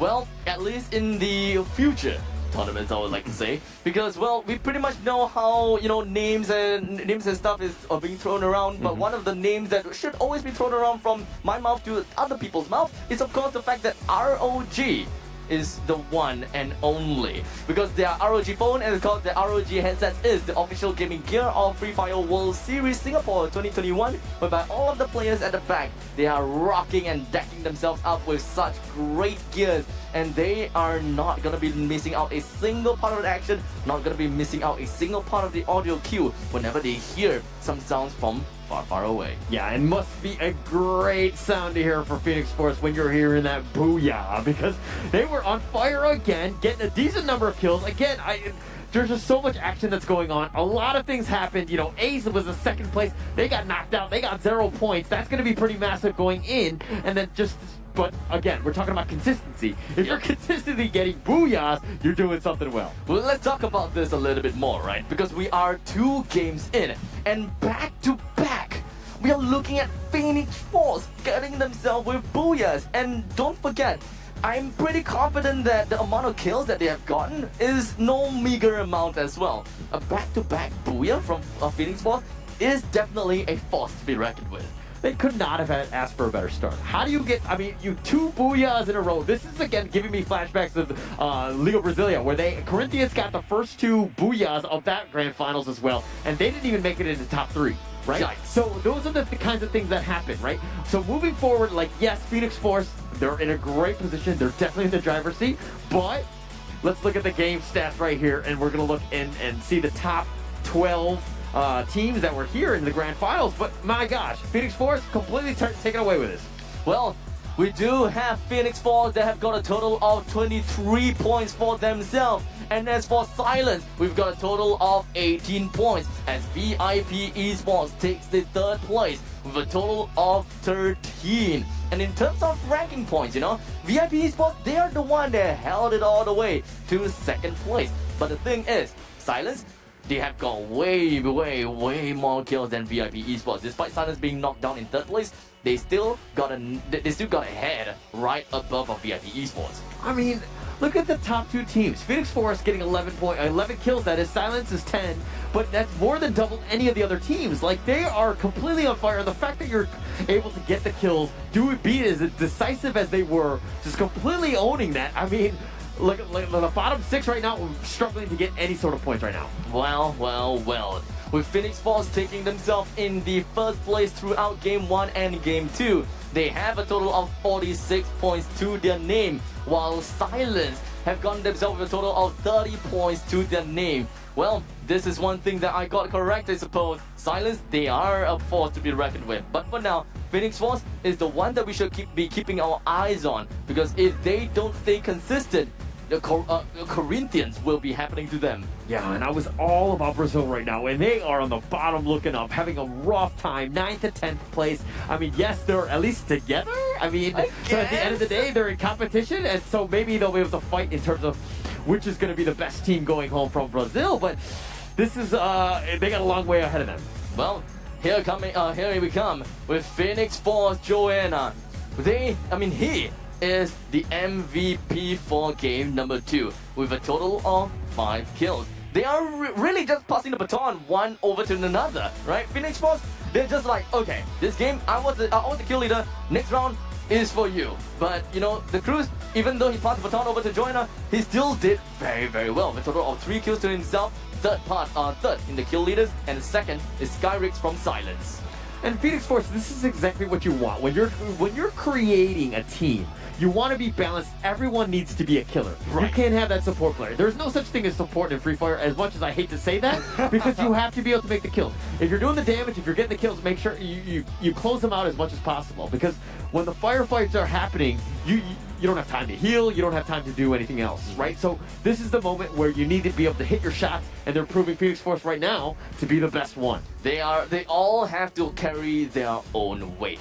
Understandably, we do have the snipers. Some people will say and argue that snipers are kind of the support, but no, not exactly. Yes, you're supporting your teammate who is just rushing right in front, and you're just sniping everyone down. So far, it doesn't seem like I have seen much of the quick swap kind of snipers just yet, but hopefully, we'll be able to see more in the upcoming matches in Purgatory.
akhir 2019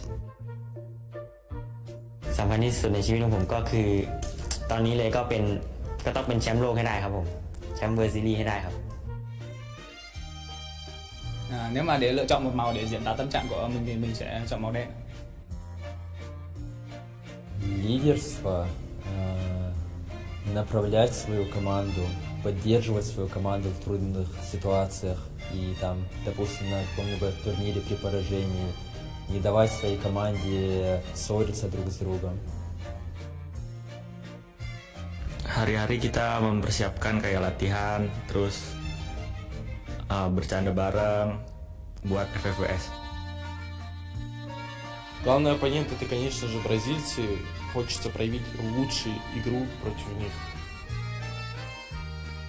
Yang paling berisik itu ya semuanya sih paling berisik kalau kita lagi bercanda. Tapi ya lagi sih keseringan bercandain si Abu paling sering. Những ngày nghỉ em thường chơi game cùng bạn. เป้าหมายในปีนี้ที่มาแข่งครับก็ทุกทีมก็ที่แข่งขันมาก็ล้วนต้องการแชมป์ทั้งหมดรวมถึงทีมผมก็ต้องการแชมป์เหมือนกันครับ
Ladies and gentlemen, after a grand performance by Phoenix Force in Game 1 and Game 2, I'm pretty sure every one of you sitting at home on your nice comfy chairs is very prepared and of course very curious to find out who's going to be the one to take away game number 3.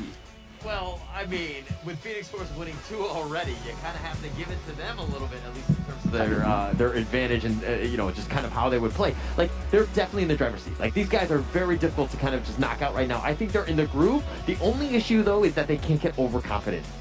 Overconfidence is, Yeah, it's one of the bad scenes that we always see in esports, right? Yes. They will get overconfident. They kind of think that, oh, you know what? We can just kind of roll around. We can be, we don't show off too much, kind of thing. Like how ROG is showing off their ROG phones and ROG headsets to all these players because they are the official gaming gear of Free Fire World Series Singapore 2021 after all. All right, when you're using an ROG phone and headset, you can pretty much show off because I think you can start to that's flex at this right, point, right? yeah. Like at this point, like you're playing very well and you're seeing exactly how well Phoenix Force is able to do that. They've got an insane amount of kills, more than everyone else. I mean, I don't even know, like, they probably don't want to take their foot off the gas at this point. Yep. Right? You definitely want to just close it out whenever you can. You would want to floor it at this point of time. Yeah, but the thing is that once you start to floor it, you get over aggressive, you get out there, and then you become vulnerable. So you have to be careful. Yep, there's like this really nice golden zone, this nice little sweet spot whereby you don't go and pedal up too fast, or else you'll just come in and crashing and be like, I'll take him, one person, I'll take all of you.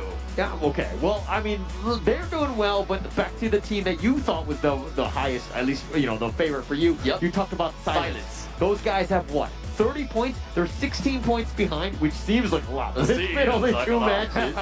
But the thing is that, and the third place team, which is Team A's, they got 21 points. They got 0 in that last one. Oh, so, yes. Is this a race to number 2 at this point, or I what? suppose that this is a race to still be number 1 because we still have 4 more games to go, and in average, the first place players always have more than 20 points, and whichever team that doesn't get far away from that 20-point lead, like the discrepancy is not that high. They have to be careful no matter what. Okay, all right. We've talked enough about Phoenix Force. I'm done talking about them. They are clearly, the favorites at this point. Right now. But let's look at the other teams. Burst the Sky, they have 19 points. First Raiders, 15. Evil's Divine with 15. It's pretty much anybody's ball game, at least in that middle area, right? Well, there is still gonna be quite some changes, I would believe, because Purgatory, this very map, is relatively huge. We can be expecting people jumping to the southern areas such as the Central Fire Brigade or the Lumber Mill. That is quite expecting, right? Something that we can expect. How about Mode House though? Will Loud actually make their way over to the Mode House all the way in the northern side? How's their point looking right now? Okay. They will 100% drop in the north. Okay, that's all they do. I've only seen, like, I look at data when I look at the teams or whatever, and I've seen that Loud has only dropped in the north side almost every single time. I would say, okay, so this time, let's play a little bit of a bet, right? Okay. We know that Loud always goes to the northern side, but the question is, are they going to Mode House or are they going to Crossroads? I probably would go Crossroads, but that's just me, and I'm not Loud, and I'm not good at this game. But let's keep it as Crossroads for you. I'm gonna be talking about Mode House in the moment that they actually do that. Okay. It will be a fun thing to do. All right, but let's go into Purgatory Match 3 starting right now.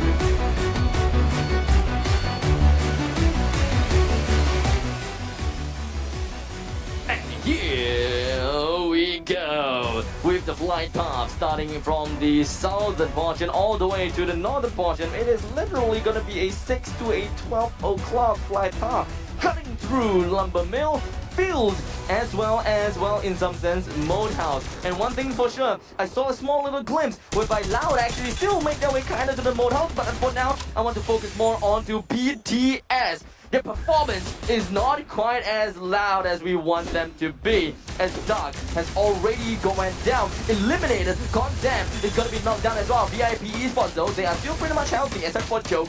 We just got knocked down. Tarek holding himself down with just a single breath with a sliver of health, and Shadow is still trying to do his very best to bring down Shin, and he is going to be eliminated. And BTS, baby, they are eliminated just within 1 minute. A VIP looking like a butter, taking it away from BTS in that sense, and they just completely wiped them out. They didn't lose anybody. Yeah, there were a couple knocks, but hey, I'll just pick on my buddy there, and just really well played by VIP, and it started off very, very strong. VIP, man oh man, they loud. I really hope that you guys are able to hear their cheers. I hope that you can hear them, well, yelling in our background, because that is great. Remember how Holler and we had this small little bet for nothing, whereby Loud is going to go to the Crossroads or Loud is going to Mode House. Yeah, I say Mode House, Holler say Crossroads, but they actually went half-half.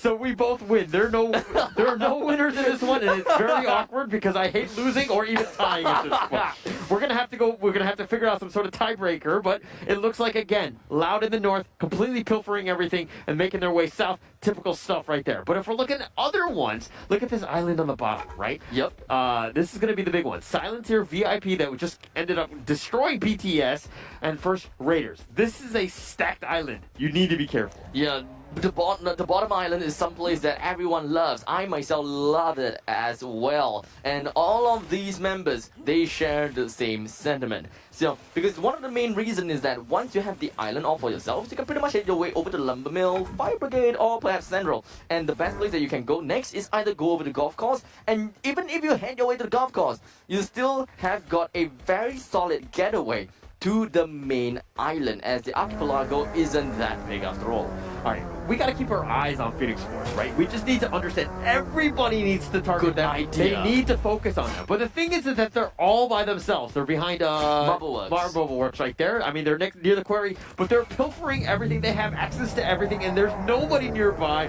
so they're happy with this. They're happy with the pillaging that they're doing at this moment in time. I believe that they kinda just played around in the Western Island. They just need to stay in there. The circle have yet to reveal itself in 18 seconds. Then we'll start to see a little glimpse of the small little circle. But I'm very, very confident that Brasilia is definitely going to be in there because, well, it's right smack in the center of the map. It shouldn't. It makes sense for Brasilia to be inside. But speaking of Brasilia, we have 4 teams that is around Brasilia. Yeah, and I think it's funny that Fluxo went to Brasilia, right? Because a Brazilian team right there. Welcome. But nonetheless, they're right in smack dab in the middle. Phoenix Force did well when they were fighting from the middle. Fluxo, on the other hand, has been a little bit mixed so far. But being pincered in, you don't want to be there. HQ Esports are actually making their way across. They don't want anything to do with Fluxo, and Fluxo seem to be making their way north. Oh, yikes, yikes, yikes, yikes, yikes. The way that I'm looking at this circle is that, of course, it is a northwestern circle. We should be expecting quite a bit of a choke point right at the northern side of Brasilia. But all of these teams that has already been inside of Brasilia, they know that they gotta have to make their way into the main island, slightly to the northern side, and thus, wherever the danger zone is, it is a great place to be. And thus, HQ Esports, they're nice in here. We've got Fluxo, they're nice in there as well. But one of the most underrated positions that we can be looking at is going to be at where Phoenix Force is. They are all the way on the western part of the archipelago. They're just chilling in there. Because one thing I can say for sure is that next circle, no matter how far ahead, how far towards the eastern side it is, the small little beach area right by the riverbank, you can still stay in there and you can still swim over, provided that you know that it is safe. All right, Geek Fam has not had a great showing. We haven't talked much about them other than the fact that when they're dying first. But they're surviving now. Yes, technically they're in the top 11 right now. 11. But this is the representation from Southeast Asia, right? This is the Malaysian team right here. I feel like we need to just kind of give them a little energy right now to get themselves back in there because they have, I think, maybe 1 kill to their name throughout. We need to check on that one. But First Raiders are nearby, and they're making their way to the east side of the circle.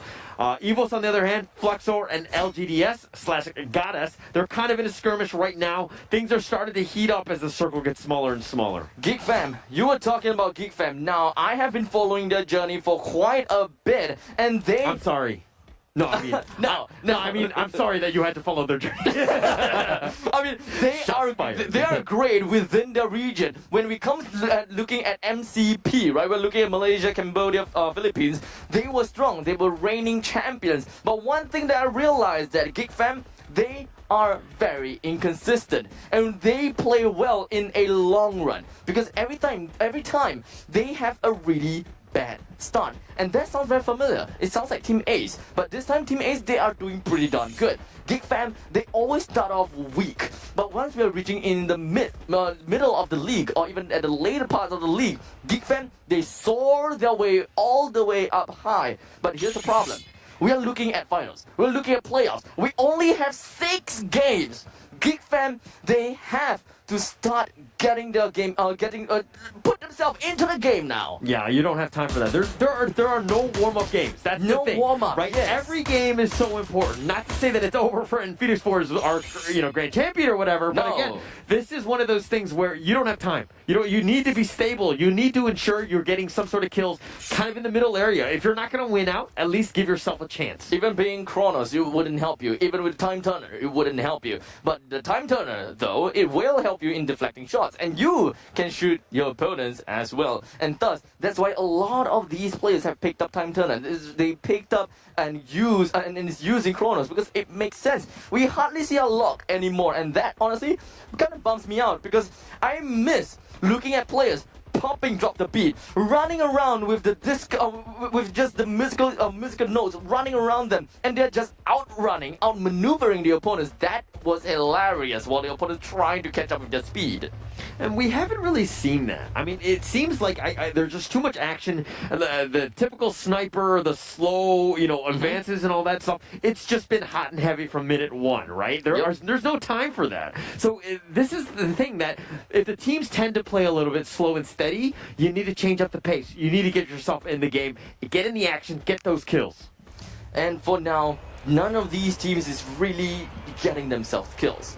A lot of these teams, they are more centered into the center of this current circle. They're just kind of playing around the riverbank. And remember how I said that the Western Archipelago is a great place to be, and that is where Phoenix Force is putting themselves in? That's great. But there's another team that shares the same sentiment, and that is going to be EVOS Divine. They made their way over to the western side. They're playing right by the coastal area. Because no matter what, you can be 100% confirmed that the coastal area will be in the next circle no matter how eastern sided it is. Yeah, but look at HQ Esports right in the middle. I think that's that's in the river, man. In itself, right? Like that. I mean, if they think they're Navy SEALs or whatever, but Zarmo's looking around. He's trying to get the grenade. VIP Shadow gets the nice little knock right there.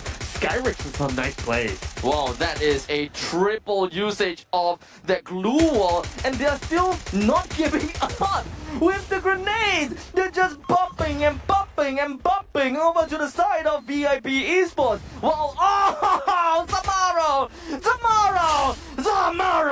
The amount of grenades that is just tossing over to the heads of VIP. This is not a fight by the skin of their teeth. They are losing this fight like crazy because of the massive amount of grenades being tossed over to them. That is an artillery strike, man-made artillery strike. Zarmo was on point with those grenades, and this is the thing, when things slow down, you know it's going to get even hotter later because of the fact that they're like hoarding all of the grenades. Those are eventually going to be shown, and man, you saw what happened was VIP had no chance. They weren't able to run away. They can't retaliate at all. Yeah, they can't. They got the glue walls up, but he's like, all right, I'll just throw some grenades over them. Yep, easy game. Just lob it over. Just throw it over. I have a lot of grenades. I can just cook the grenade. I can do whatever that I want in order to bring VIP Esports out, and thus they are out. 12th place will be given over to the side of BTS. 11th place will be given over to the side of VIP Esports. From this point on, the teams will then be able to get themselves some placement points, but still, you would want to gun all the way up to the top. Yeah, your Phoenix Force has got to be loving this. If you're a fan of Phoenix Force, you love the fact that, hey, the second place team, VIP, just got knocked out, got 0 points, right? Yikes, They're trying to catch up with you, not a chance. Gets back knocked down. First match, Ace got second place. The next game, they got knocked out. They got 0 points. So Phoenix Force is like, hey, like anybody that's even close to us, if you get knocked out now, I mean, I'm just going to be loving it. The next team that Phoenix Force should be looking out for is going to be Silence. As Silence, they are pretty happy as they hit themselves in the southern area, and they're not going to be stopping anytime soon. But in the meantime, K1, he gets himself one onto the side of Dark Hole, and Loud, man oh man, they would want to get themselves out of this danger zone as he managed to land a single of that shot onto Umbak. Yeah, and Loud here and First Raiders, they're trading shots. They traded shots in the play-ins. They're going to continue to do it here. But it looks like they got one, and then Darkle going down. That's a pretty massive one. Darkle's one of their high-stakes killers. But Vanek out there, Mr. 05, takes him out.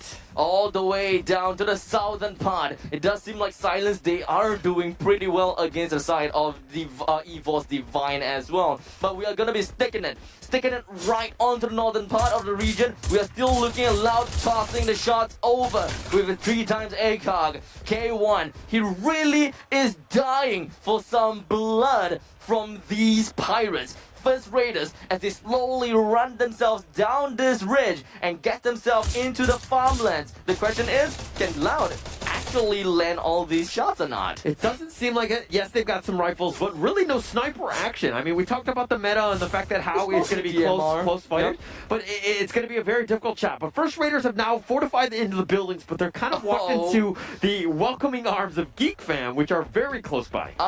Question is, how welcoming are they? I'm pretty sure that they aren't very happy about the fact that, Loud actually pushed First Raider over to Geek Fam, because at this point in time, Loud can be the third party player over to the side of First Raiders as well as Geek Fam. They can just force Geek Fam and First Raiders to just fight it all out by themselves as the UAV flies above of their head. And Loud, they should be happy. Whatever it is, they just want to wait until the final moment, the nice golden timing to sweep up all the stragglers to pick themselves up with some easy kills. Yeah, Hazik there by himself though. He was going to be the welcoming committee for First Raiders. And it looks like they've got defense. On back, they got something. They're looking to turn this around. They have really nice angles from Geek Fam. It doesn't seem like it's going to be the end just yet for the side of First Raiders as things are starting to get a lot more sour. Fluxo coming from the other side. They did manage to get a kill down onto Team Ace as they was going in when there was about 5 teams left. They were playing it completely passively, but the thing is that they didn't take any unnecessary fights and necessary. There was last man standing. He had the circle right behind of him. There's really nowhere that he could go except for just healing himself up inside the circle while he just observes the opponents from his right side. But at this stage of the game, with the number of kills that Phoenix Force has gotten, plus the 3 booyahs, yes, I find it very difficult for them to be unseated at this point. Like, this is going to be like somebody, like everybody and their moms right now need to be like, hey, we need to figure out how to deal with Phoenix Force. Everybody needs to target them. We need to figure this out. Because at this point, everybody needs to target them. We need to figure this out. Because at this moment in time, right, 3 consecutive booyahs, and we only have 3 games done. We still have 3 more games to go. It is very hard for them to lose the first place unless they lose at 12th place and 11th place for the next 3 games combined. Yes, it's going to be crazy. But hey, the Brazilian teams, big props to them. They really showed up at least in match 3. They got, Phoenix Force, of course, 18 points for them. Loud got 16, Fluxo 14, Silence with a nice, great showing with the most killed, at least in the match, with 8. But they got 14 points. HQ Esports with 9 and so on. But hey, this is kind of turning things around. You got to be consistent. You got to be top 5, top 3, just staying in there. You can't be knocked down like what happened with, First Raiders versus Sky here. 0 points, very difficult to even come back. The Brazilian teams are starting to step up, if you ask me. With Loud on 2nd place and Fluxo in 3rd place, they kind of know what they want to go for now. And of course, the final standings, we are going to be looking at Phoenix Force with a total of 64 points to their name. Silence with a total of 44 points to their name, which is a considerable amount on top of Team A's. And that is going to be 15 points below of Team Silence, and that is a total of 29 points to them. Fluxo, 26, they're not too far away from the top. And Loud with 26 as well. These 2 Brazilian teams, I think that they're pulling the same thing again. This is LBFF 2.0. Yeah, but like 3rd place Team Ace versus the 9, I think it was HQ at that point. But they're just so close. I mean, okay. Big props to the crews here for getting 3 kills. That's your MVP for Phoenix Force. They didn't get a whole lot of kills in that last match, but when you're getting booyahs, it doesn't really matter. Yeah, they kind of know, right? They've gotten themselves with 2 booyahs in a row, and at this point in time, they don't need to run all the way out there endangering themselves just for kills, because if they constantly get themselves to podium, they secure themselves the first place. Well, Skyrick though, he got himself a total of 6 kills from silence. Wow. Yeah, and with 4, Carlos again, he was the killer, of course. Like all of these teams are doing well. Phoenix Forest wasn't even in the top 3 there, but they're able to survive, right? Yep. So it's a very smart play because you know the position that you're in, right? And a big shout out to our sponsor at ROG, the phone and the headsets, both official gaming gear of FFWS 2021. Without them, of course, we would not have had any of this, in terms of the sponsor. So it's been great to have all of the players playing with those phones. Yep, I'm pretty sure that all these players are absolutely loving the phone, and they can't exactly hear us shouting our hearts out because of the headphones that they are using. Once again, thank you so much to ROG for the sponsorship of their official merchandise over to FFWS. And now we have concluded the first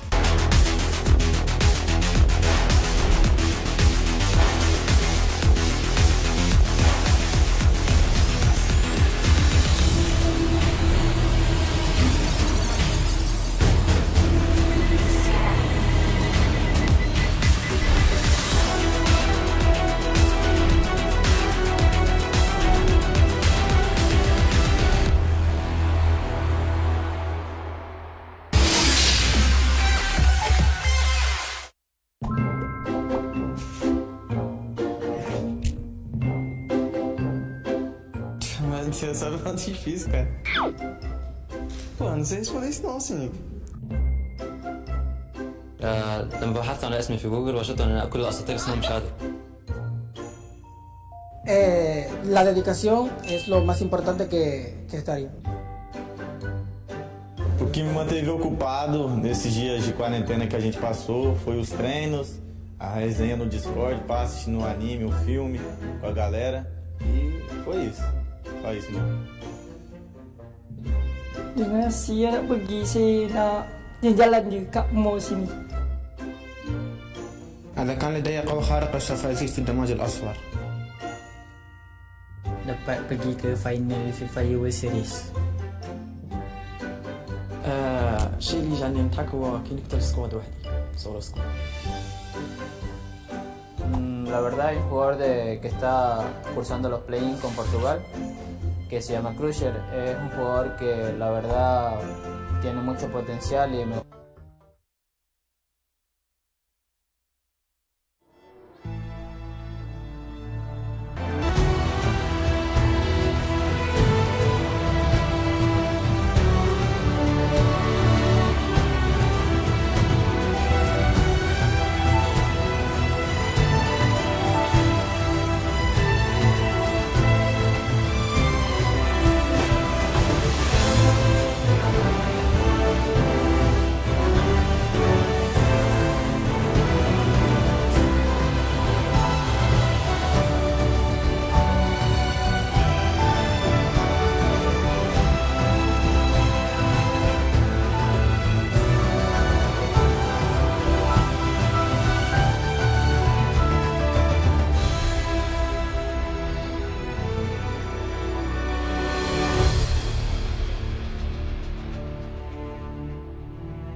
welcome back to Free Fire World Series 2021. This is Singapore. My name is Huller and this is Abstract, and we've seen just a train of Phoenix Force just destroying everything in its path. It's quite a train wreck, if you ask me.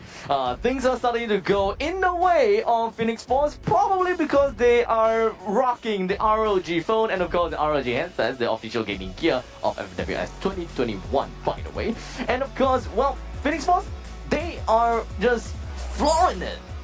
Yeah, I mean, they're completely dominating at this point, right? I have a hard time with any of the other teams. Silence is definitely number 2, and they're kind of in there, and then you have pretty much everyone else, right? So, which is very worrying, especially in the stage of the game. We've only seen one half of play.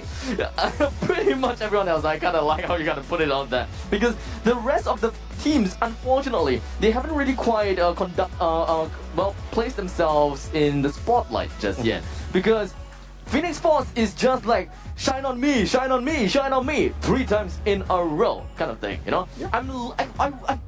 You know, as much as I want to see Phoenix Force dominating the games, I kind of want to see other people shine as well. But this is the thing, is that Phoenix Force has done such a good job of just staying alive, right? And they're definitely in it when they need to fight. They haven't taken any unnecessary risks. They've been able to win all of the firefights. Every move that they've made has been calculated so far. When you've got 3 Booyahs, it makes it very easy to do that. Yeah, I mean, they pretty much knows what they want to do. But having them all the way at the top for 3 games in a row, it kind of helps us to understand who is the most consistent throughout it all. And of course, Phoenix Force being the top one, and the second place will go to Silence, because the first place will never change, and first place is like 12 points, so there will be a staggering amount of difference from first to second, and that is like 3 points by itself. So Silence coming up next at second place. They are constantly getting less than 12 points in terms of placement. That means that they are getting a decent amount of kills in these past 3 games. And as crazy as it sounds, Silence is actually 20 points behind Phoenix Force. Yikes. Right, let's put that in perspective. The next third place is going to be 29 points, which is a huge gap even from Silence. That's 15 points, man. But 15 points is not far away at all, and I must say this. But before we jump into the next game, we've got a head-to-head between these 2 Brazilian teams, Fluxo as well as Loud, because their points per game is similar. Their kills per game is slightly a little bit different, right? Because Fluxo, they have got a total of 3.7 kills per game, and of course, we've got, Loud with 3.3 kills per game, which is actually the same-ish, if you kind of round it all. Actually, it's the same as it gets. They're both 4th and 5th in the sense of they're tied right now. They both have 26 points apiece. So that's, I mean, neck and neck as it can get. That's LBFF 2.0 once again. I would be amazed if by the end of game number 4, they are still the same points. Yeah. But here's the thing: they need to step up even more. They need to, right? They need to get to 3rd. They need to make me proud because I called for them, right? Like I predicted these guys. I thought that they were the strongest one, but I'm not entirely sure if they're going to be able to do this. Yeah, I mean, I just want to see Silence. Silence, I hope that you guys take it away, as this is going to be game number 4 here in Bermuda.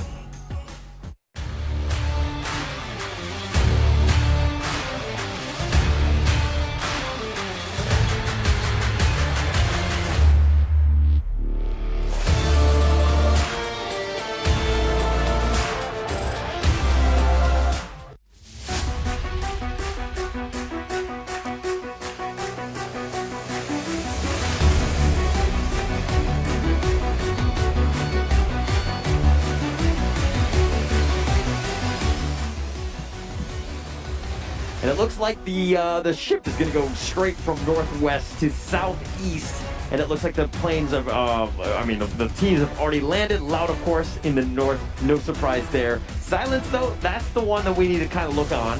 Is in the north, as well as, where's Phoenix Force? It looks like they're going to be more towards the south in the clock tower. Here's an interesting thing for you to know. Well, EVOS Divine, they are in the same spot as game number 1. Loud, they are in the same spot as game number 1. And of course, Silence, they are in the same spot in game number 1. The one thing that has changed is, of course, GeekFam. they did not meet the opponents that they dreaded in the